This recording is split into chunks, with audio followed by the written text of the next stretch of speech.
पुस्तकें, किताबें एक बहुत खूबसूरत सफ़र है आज के युग में, जहाँ इंटरनेट, फेसबुक और टिकटॉक जैसी दुनिया है। हर 2 मिनट में आपके विचारों को बदल देती है। दुखी गानों में पल भर का दुख और अगले 2 मिनट बाद किसी मीम पर हंसना और उसके 2 मिनट बाद कुछ और, ये हम समझ नहीं पाते। पर जितनी तेज़ी से भावनाएं बदलती हैं, उतनी ही तेज़ी से हमारे मानसिक यानी अवचेतन मन पर असर डालती हैं। वहीं किताबें लेखक के द्वारा लिखी गई कई सालों की और कभी कभी जिंदगी की एक ही विचार पर सोच विचार भावनाओं का समुंदर है।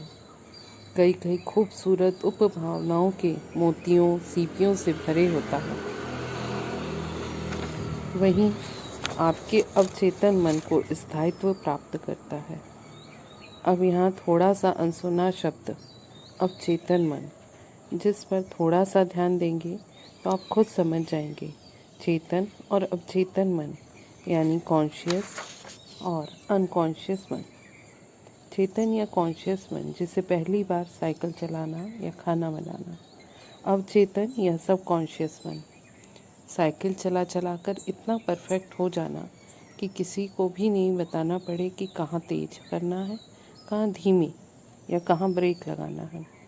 इसी तरह खाना बनाते समय अपने आप आंच धीमी या तेज कर लेना, यानी बिना ध्यान दिए यंत्रवत कार्य करना, जो कि आप बार बार चेतन मन के अभ्यास से आप अवचेतन मन की उस स्थिति में पहुंच जाते हैं जहां आप उसे ट्रेंड कर लेते हैं।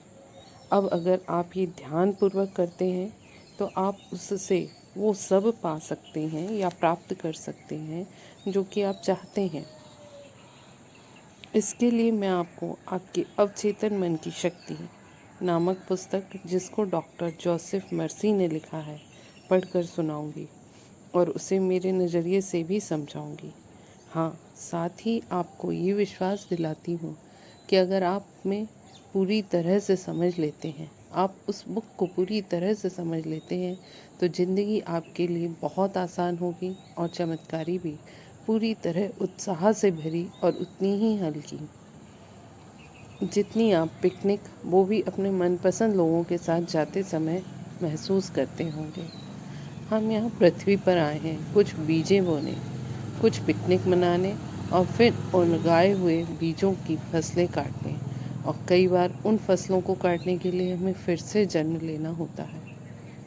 तो तैयार हो जाइए मेरे साथ इस बुक अवचेतन मन की शक्ति, पावर ऑफ अनकॉन्शियस माइंड, इसके 21 अध्यायों को समझने के लिए। हम हर एक दिन हर एक अध्याय को समझेंगे। पहला अध्याय है जीवन में चमत्कार करने वाली पुस्तक।